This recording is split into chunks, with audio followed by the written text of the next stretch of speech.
Get ready. I'm about to confess. And I hate this one. I hate that I am and I can be so self-centered, so self-absorbed, so in my own time and space and me and mine that I don't notice somebody else. I don't listen well. I don't respond properly. A neighbor has COVID. The husband and wife have COVID, and they're fine, and they're dealing with it, and welcome to the modern flu. And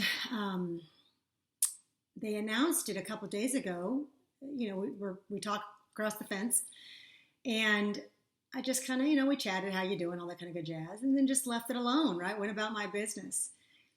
It was about 3 days later, 2 days later, 3 days later, that I realized I never offered to help. I never said, can I go shopping for groceries for you? Can I cook you a meal? It didn't even cross my mind to offer. I just sort of thought, all right, you're doing all right? You're sick, right? Welcome to the new flu.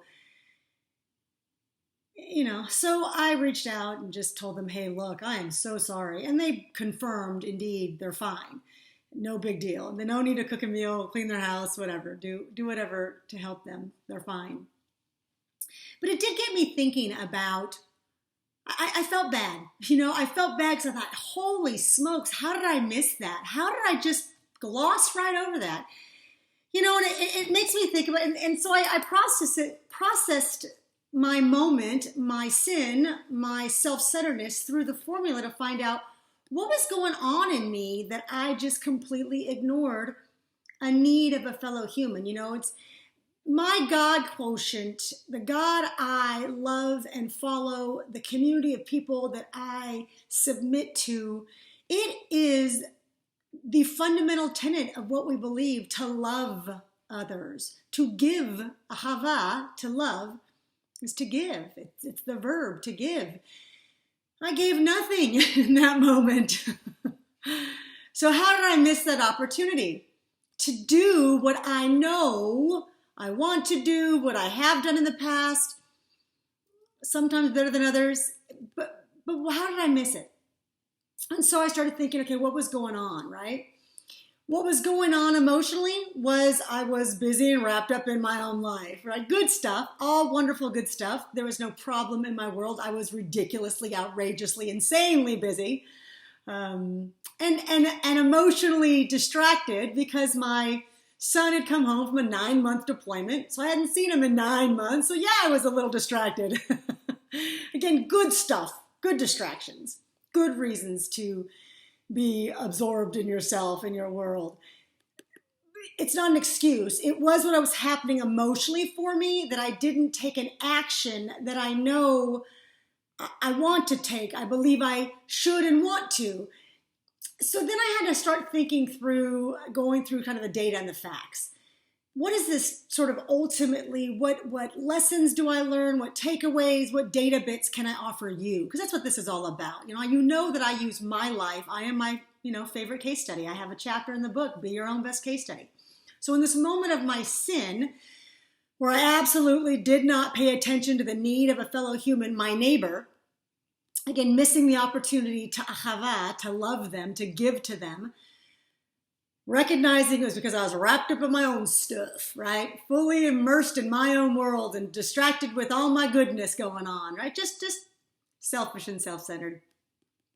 I started thinking about sort of, therefore, data, facts, and stats. What does that mean, data, facts, and stats? And what kind of takeaways to offer to you all in the community? And so, mind you, that story is maybe enough in itself. But what hit me, so this is sort of the takeaway, these are the truths, beyond those other truths about Kasandra's selfish and self-centeredness. What can I enact? What data, facts, and stats, information can I start practicing, reading, and learning to cultivate a more receptive ear?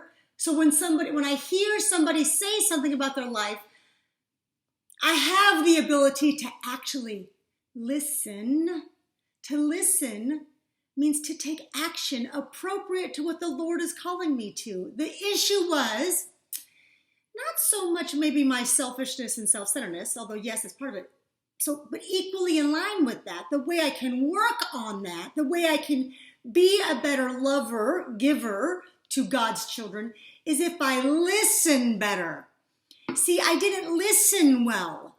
I didn't listen first to understand. I didn't listen first to hear the other person. I immediately got into my own world and what I was doing, and was this conversation taking up time away from what I needed and wanted to be doing? Didn't listen, therefore obey and follow what that listening would have entailed. And in the moment, it would have entailed me saying, wow, how can I help you? What can I do for you? Can I cook for you? Can I go to the grocery store for you? I would have responded in the way my God calls me to respond, the way I want to respond. Again, my emotional quotient would have been receptive to hearing a human rather than, again, focusing in, because my feelings were about me taking care of my life. I just didn't listen well.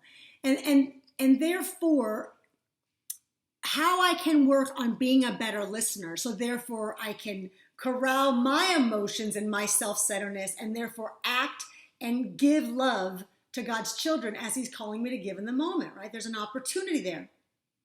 How you can work on your listening. And this, folks, if you take this to heart, this is a practical, tangible way to increase your listening skills. As you increase your listening skills, you'll increase your emotional efficacy. You will work on those parts of yourself that maybe aren't as mature and developed as you want to believe they are. It'll also absolutely help you confront what do you really believe? What are your values really? From whom, from what do you actually gain your sense of who you should be as a human interacting in this temporal, finite world? If you listen properly, and one of the ways you can listen, start to pay attention to your reactions, everybody else's reactions, in the sense of this. If your first response after someone speaks is to have a rebuttal, if your first response after someone writes something is to have a yeah, but, maybe, but, let me explain why. Again, you can do this politely. You can do it with great respect. I didn't say you have to be in an argument with people. It had nothing to do with being angry. Being completely loving and kind and gracious. Your whole motivation could be because, there's a good idea that you want to give out. So there's nothing wrong with giving the information. It's just that if you listen to yourself, and the first thing to do is listen to others, see how quickly the first response after someone speaks is a rebuttal, a why that's not enough, why that's wrong, why there's more. I don't actually listen first to make sure I've heard enough to then offer anything. So when you speak, when you write, and again, I'm fallible. I'm confessing sins all over the place here, folks. I think about how to respond before I've thought about how to listen. And again, my response might be appropriate. We might be having a back and forth dialogue. The problem is we're so comfortable responding and not listening first that we don't realize when it's inappropriate. We don't realize when we've missed an opportunity to ahava, to give, to love. I pray this has been useful to you. We are in a new month again of 2021, and this is my opportunity to come to you and offer you some experience, strength, and hope that I have learned personally, that I have learned through the daily research and study into human behavior that I do. It is my opportunity to remind you that the truth of the research presented in my book, The Happiness Formula, they remain. I find daily applications for the formula, and if I can use it, it helps me think through, how do I handle this situation better? How do I increase my efficacy in my health, in my wealth, in my relations, across the board? If you don't have the book, you can get it at Kasandra Vitacca. You can get it at Amazon. You can go to KassandraVitacca.com and you can get access to the book. It's on Amazon. But even then, for those of you that won't read, I've mentioned this many a time.